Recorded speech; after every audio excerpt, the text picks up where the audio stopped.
Welcome to A&A Investigates, a podcast featuring the latest in neurology and neuroscience, brought to you by the American Neurological Association. I'm your host, Adeline Goss. Today's show is on the science of sleep, specifically how sleep, or too little of it, affects the growing brains of adolescents. Why do teenagers stay up so late? What sleep schedules are optimal for their learning? We'll hear from two world experts in adolescent sleep, Dr. Beth Malow and Dr. Frances Jensen.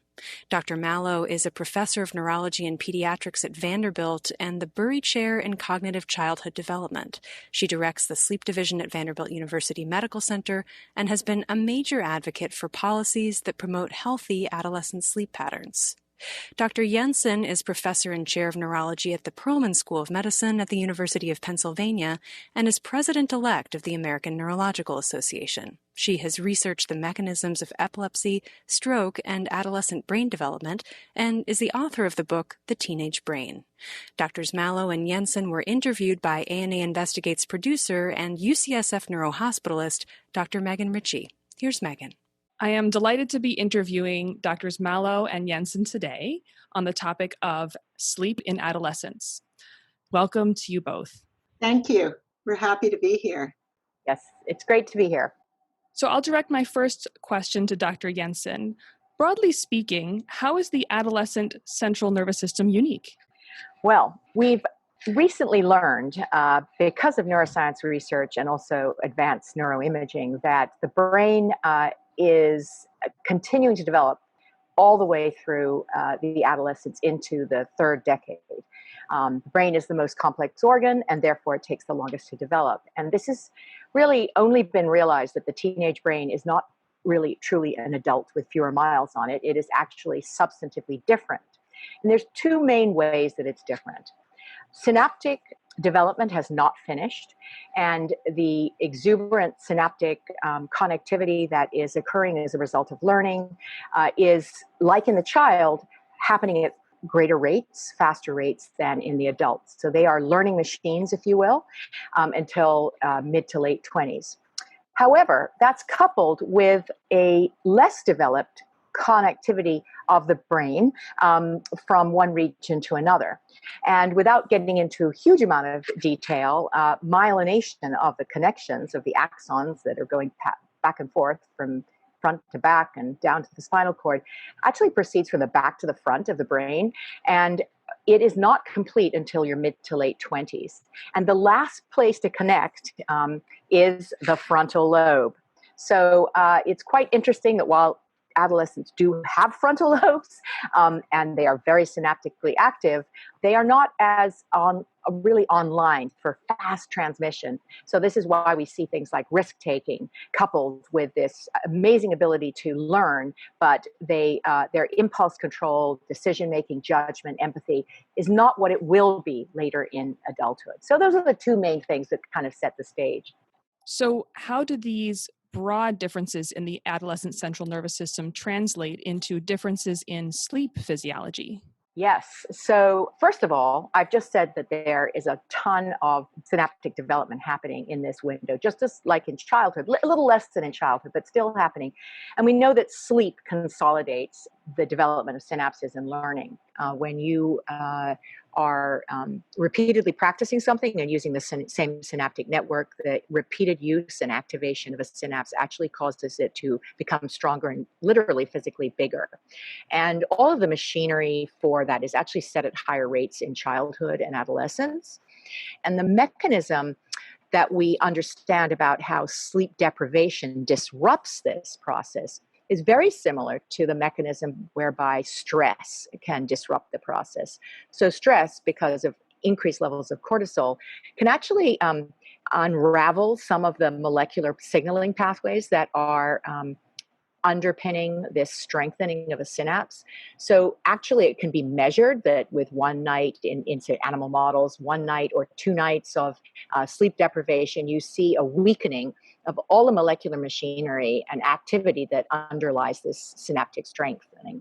And this is particularly extreme in the adolescent window because of this high level of synaptic activity that they have at baseline. So sleep is very important, extremely important to an adolescent. However, the regulators of sleep are also developing.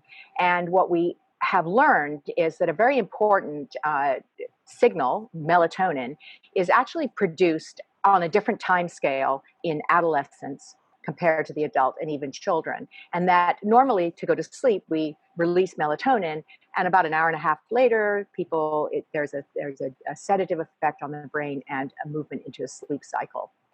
That happens in the adult in 8 or 9 o'clock at night. However, during adolescence, and this is the case in all mammals actually, it's delayed by hours to maybe even like midnight. So we see this shift of these, night owl behavior, which is actually a significant concern because, of course, their sleep, and they do need 9+ hours of sleep, it's getting clipped by us waking these kids up to go to school at 6 in the morning, 7 in the morning. They're only functioning on 6 to 7 hours of sleep, which is not helpful for a developing brain. That's so interesting. Dr. Malow, maybe you could tell us a little bit about the typical sleep needs that adolescents have. Sure. So most adolescents need 8 to 10 hours of sleep, although most don't get it. In one study, for example, about 15% of adolescents got 8.5 hours of sleep. And in another study of almost 28,000 high school students based in Fairfax, Virginia, they reported an average of 6.5 hours of sleep per night, with 20% getting 5 hours or less. So our adolescents are really sleep deprived. And so other than not enough sleep, are there other typical struggles that adolescents tend to face? So, as Dr. Jensen mentioned, the biggest challenge that teens face with sleep is what we call delayed sleep phase. So if a teen tries to go to bed at the same time they did when they were, let's say, a 10-year-old, they'll lie awake unable to fall asleep. And then what can make that worse are cell phones and videos and the demands of school and social lives that add to this delay in sleep phase and make it worse. Dr. Jensen, you were talking about the importance of sleep and learning. What are some of the potential adverse effects of insufficient sleep in adolescents? So it's been well described that adolescents can have impaired learning when they are sleep deprived, but also that because of their sleep cycle, there are more optimal times for their memory skills. They tend to function better later in the day, later in the morning, because of course they're in this lag.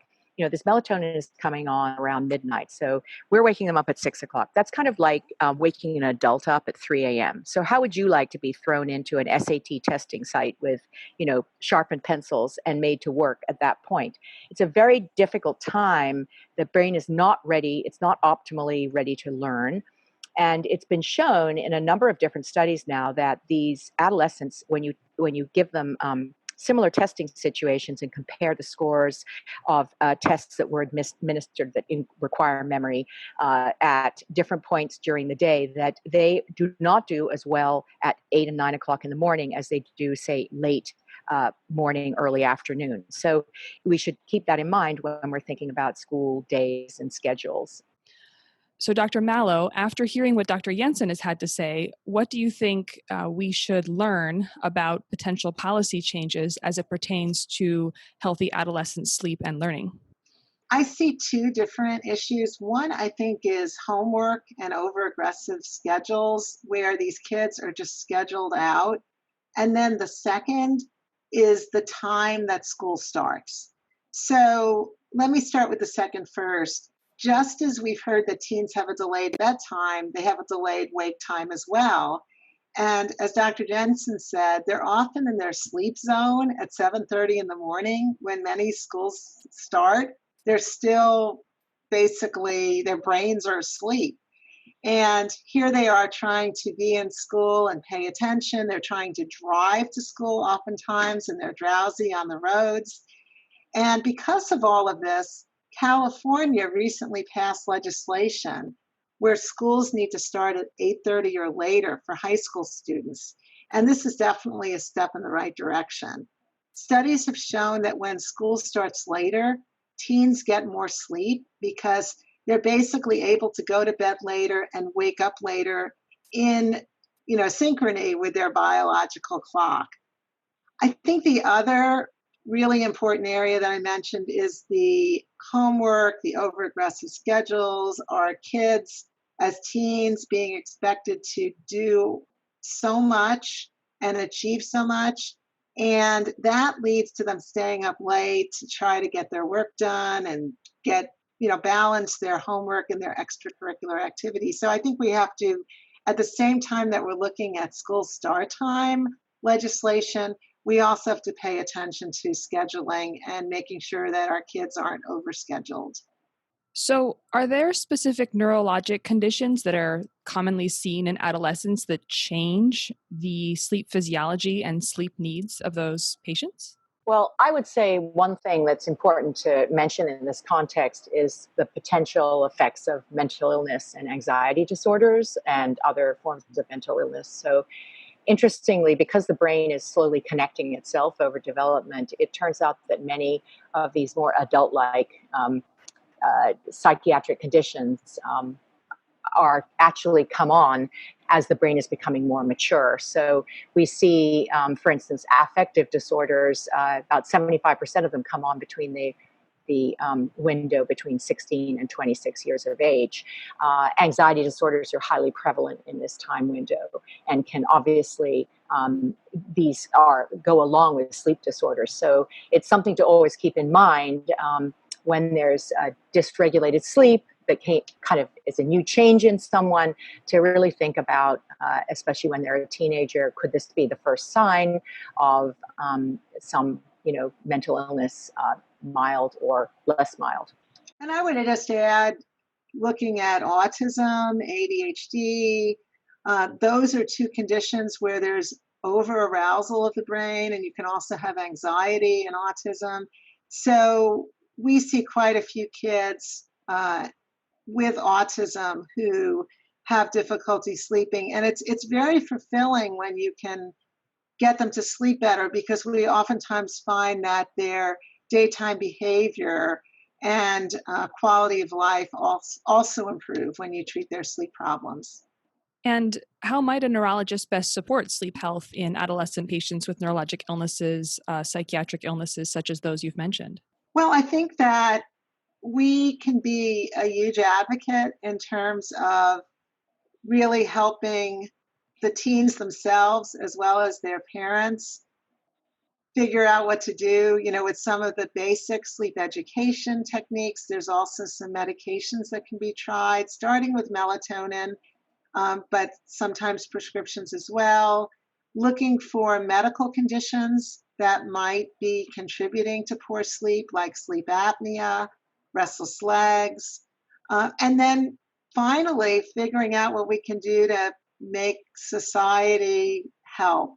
The later school start times, making sure that kids aren't overscheduled. I think all of those can be very helpful. And what might be your usual threshold to send an adolescent for polysomnography? I'll think about doing a polysomnogram, an overnight sleep study, when I hear snoring, when I hear witnessed apneas, when I hear night wakings and I can't explain why the teen is waking up. Also, the potential for seizure activity. If I hear that the teen is doing something unusual in their sleep, that will make me think about either what's called a parasomnia, which can be an unusual behavior in sleep like sleepwalking, or could potentially be a seizure. So those are all signs or symptoms that will make me think about ordering a sleep study. So this is obviously a really fascinating field. What would you say are the most important areas to focus on in sleep research going forward? I think there's so many different areas in sleep research. Certainly the overlap with neurological conditions is huge for us. As Dr. Jensen said, I think the unraveling of memory and how sleep and memory interact is absolutely fascinating and so important for our understanding of not just neurodevelopmental conditions, but neurodegenerative conditions. Understanding how sleep interacts with a variety of neurological conditions it's kind of bidirectional because not only can we improve sleep by understanding, for example, the relationship between sleep and neurology, but we can also sometimes help the underlying neurological condition. I gave the example of autism.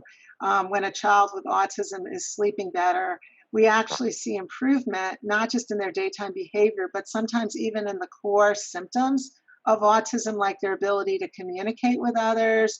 And that really, it extends to so many other areas of neurology, including, let's say, migraine or epilepsy. That's fascinating.